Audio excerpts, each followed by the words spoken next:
Has anyone else noticed that actually owning the things that you buy is really, really hard in the year of our Lord 2026? Because I have, and I think it really, really sucks. But honestly, all it's really done is increase my appreciation for my beloved, my one, my only physical media. But before we talk about that, this video is sponsored by me, and only me. I'm a one-person show, and I'd really like it if you would like the video, subscribe to this channel, and follow me at twitch.tv/NightParadox_VT. We have fun there, most of the time. Anyway, back to the video. We live in a world of streaming, digital rentals, and digital purchases. It all sounds really cool on paper, but I've got a bit of bad news for anyone who's not aware. You don't actually own any of these things that you've purchased, because what you've actually purchased is a license to access the content that you thought you purchased to own forever. But in actuality, the license holder can just take that away from you at any time, and there's absolutely nothing you can do about it. But things weren't always this way. When I was a kid, the only thing that existed was physical media. You could go to Walmart or Target or Blockbuster, rest in peace, pick out the movie or game or album that you wanted and take it home with you. Well, hopefully you paid for it first. Or maybe you didn't. I'm not judging. So you get home with your beautiful, shiny new copy of Shrek 2, pop it in your DVD player, and the movie just plays. You're automatically getting the best quality possible on a DVD from 2004 anyway, and you don't even need to rely on an internet connection to do it. You can just sit, relax, zone out, and enjoy the movie. When you're done watching the movie, you can stick it on your shelf, safe in the knowledge that there's going to be no one coming to your house and taking your movie, short of you getting outright robbed. In which case, you've got a whole separate problem. If you decide that you don't really like the movie after all, you can trade it to your friends or sell it off to maybe make some of your money back. But the most important thing is that that copy of that movie is your copy. Sadly, this is not really a world that we live in anymore. We live in a world of streaming where companies are trying everything they can to make the experience worse for the customer, and it gets worse every single day. Don't get me wrong, physical media does still exist. You can go down to your local Walmart and find plenty of DVDs still up on the shelves, but their prominence in the world is nowhere near where it used to be.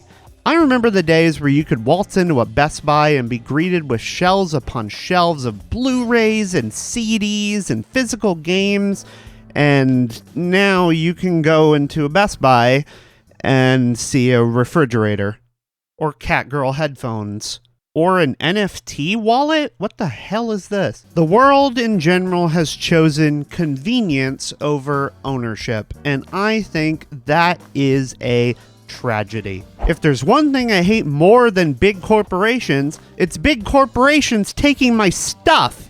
Don't get it twisted, because it has happened before. Just look at that Sony thing from a couple years ago where they took everybody's copies of Mythbusters. Now, I don't really know why people were buying entire seasons of Mythbusters, but they were, and that's their right, goddammit. Maybe it makes me sound a little bit like a conspiracy theorist, but I really do not like signing away my rights to ownership to massive corporations who could not give a single flying fuck about me. When I buy something, I want to own it and keep it. Full stop. There's also the aspect that streaming apps really are kind of terrible, just in general. If you have subpar internet, you're not going to have a good experience. You're going to get all kinds of low bitrate issues and long load times and all kinds of things that just make the experience way less fun. Shows and movies can also just completely change which apps they're on depending on which company owns the rights to which show or which movie. I was doing a rewatch of Babylon 5 a couple months ago, and I had to go between 3 different apps because I guess the rights holders couldn't figure out where they wanted to put Babylon 5, and I had to keep switching between different apps. It was so annoying, and it made me want to strangle someone. But if I had just hunkered down and bought the Blu-ray, I would not have had to deal with that. Now, the Blu-ray does happen to be... What? It's just an ordinary crabby... Oh my goodness! About $100, which is, frankly, an entirely separate problem.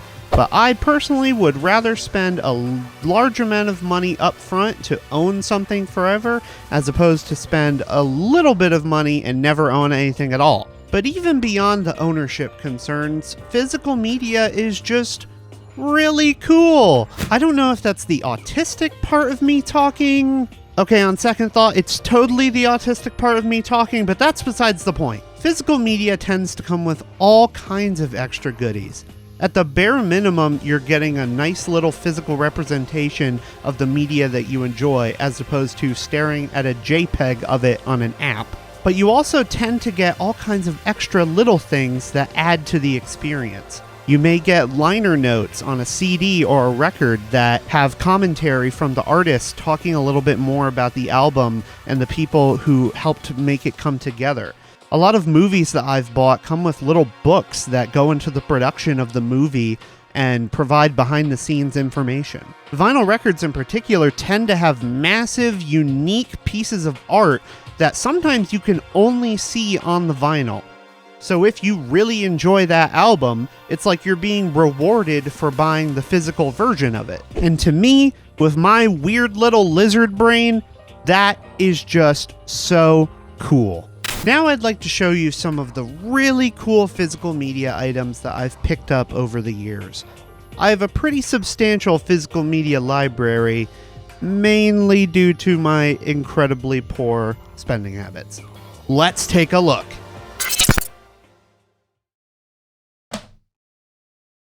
I was really hoping that it would actually go in the center of the frame. It doesn't seem to have done that. So this is the original 1954 Godzilla. This is the Criterion Collection Blu-ray release of it. And yeah, I love this thing very dearly. It's not perfect, but it's pretty close. So first of all, obviously you get this really cool art. Get a little bit of a blurb about the movie and all the work that they did for the restoration on this particular version. You get some of the technical specs and also all the special features listed, of which there are many. There's a lot of cool stuff in here if you like this movie, which I do. It's one of my favorite movies of all time, actually. So if we pop into the inside portion, you do get this really neat art of... spoilers, Godzilla dies at the end of the movie. And then open it up, and you get a whole book. Well, not really a book, more like a neat little pamphlet about, it's got your chapters, and it's got a little essay about the movie. It's got your cast, your crew, and then, yeah, you can see this cool little essay here about the movie, how it was made, what it meant at the time that it was made, and all kinds of fun little things like that. I really like this art or print pattern. I don't know. And you even get this little write-up about how they did the transfer of the movie from the film to the actual digital copy that you're watching. So that's pretty cool. And then as a little bonus, you even get a little pop-up. Wow! Isn't that neat? Now I do have to say, this is the wrong Godzilla. I don't know why they used this particular art for this. This is not accurate. This is Godzilla 2000, which is right around 50 years off. Oops. So that is the Criterion Godzilla. If you want to watch this movie, I would recommend this version above basically all the other ones. There's been 7,000 re-releases of this movie. This is the one you want. Trust me. There's even a 4K version of it now, if you're a 4K sicko like me. Speaking of which, let's take a look at a couple 4K movies. Namely, my Spider-Man Steelbook collection. I actually have more, but they won't necessarily fit in the frame. So we're just going to look at these three. So, funny thing about this one, we'll talk about this one. This is Into the Spider-Verse, obviously, which is one of, if not my favorite movie ever made. So the 4K version of the movie only ever came out in a normal 4K case. Then this Steelbook was a 1080p Blu-ray version that never got a 4K release. So what I did is I just bought the 4K version of the movie and I stuck those discs inside of the 1080p Blu-ray Steelbook, because I'm a crazy person who has bought Spider-Verse multiple times at this point. Oh, hey, check it out. Digital code. It's very expired, but it's kind of funny to me that they never did a 4K release of the Steelbook, because I feel like these discs work so perfectly for it. I used to be quite the Steelbook sicko, I have to admit. I'm not into it as much anymore because, frankly, the diminishing of physical media in stores has just made me less interested in buying it at the rate that I used to. Because it used to be really fun, hunting for which Best Buys had these editions in stock, and sometimes they would go out of stock for months and then they would come back, and it was this exciting thing, and it's just not a thing anymore. Best Buy doesn't even sell physical media Blu-rays at all anymore. I think they sell them on the website, but they definitely don't sell them in the store. So that's just an experience that I got to live in college and pretty much will never live again. Also, yes, I like keeping the paperwork and the little sticky things they put on them. Don't ask why. I honestly have no idea. It's just a habit. Also, check out that nasty scratch there. I don't know how that happened. So then we've got Across the Spider-Verse. God only knows if we'll get the third movie at all. We'll see. Not much to say here. I have to admit, this art is kind of lame compared to the previous one, because if you take a look, that's a screenshot from the PS4 game. That's not what Spider-Punk looks like. Oh, another PS4 screenshot. And that's the PS4 box art. Wow. It was a really high effort release, I have to say. Although I like the back art. The back art is pretty cool. And then number 3, this is No Way Home. I really, really like this one. At first I thought it was kind of lame, and then it's kind of just grown on me over time. I just like the way it looks. And then you even get a Doctor Strange, my favorite Spider-Man character, Doctor Strange, makes an appearance. The disc looks like, look, it's got my guy. My guy Doc. Oh man, I love that guy. He's neat. And to finish off the Blu-ray section, let's take a look at this chunky chunk fuck. This is the Star Trek Next Generation Complete Series Blu-ray set. Thankfully, I bought this before Paramount went insane, and they're like crazy conservatives now, so I don't feel bad about owning this. But yeah, it's just every episode of Star Trek Next Generation in HD, completely remastered. They put a shitload of work into making this, and you can tell because all the episodes look amazing. I've actually gone through and ripped all the episode files off of all of these discs. That was a project that took, I think it took an entire month just to finish all of these discs. But yeah, now they're sitting pretty on my server, and I'll just have them for life. They're mine, and nobody can take those away from me. Oh, before we move on from this, one little detail that I like is if you look inside the case. Huh. Come on, camera. If you've watched Next Gen, you know what that is. If you haven't watched Next Gen, you're probably very confused right now. All right, let's take a look at some music. So first up, we have the Final Fantasy VII original soundtrack CD set. As far as I'm aware, this is the real deal CD set from Japan. I'm fairly certain it's not a bootleg. That is one thing about a lot of the Square Enix soundtrack sets is there's a lot of bootlegs. So if you're ever looking to collect these, be careful. But yeah, I got this from a convention, and yeah, I love this thing. I don't know, something about owning game soundtracks physically, I'm just obsessed with. Look at that art. That good old Amano art. If you've never seen the Amano art for Final Fantasy VII, you're missing out, because it's something alright. And then even more crazy Amano art is what I'm talking about. This is official art. Insane. Of course, the main event. Although they seem to be flying out of the case at the moment. The grip does tend to just kind of stop gripping after a while, which is kind of annoying, and then the discs will go flying all over the place.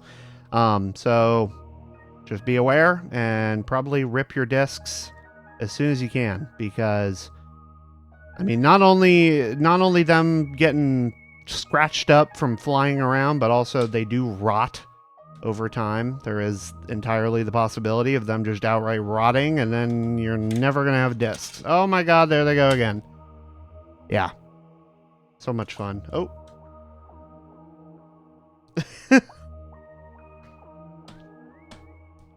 I did my best. So, next up in order is, oh boy. The records are probably barely gonna fit in the camera frame, but it's fine. So this is Discovery by Daft Punk. This is my favorite album of all time, and this was actually the very first record that I ever bought, was this one. You can tell because it's not in amazing shape. It's very well loved. I don't know where all this schmutz on the back came from. Yeah, no idea. Holy moly, this is going to be kind of hard to show on camera, but this is what I'm talking about with vinyl. Just all this insane, gigantic art. So cool.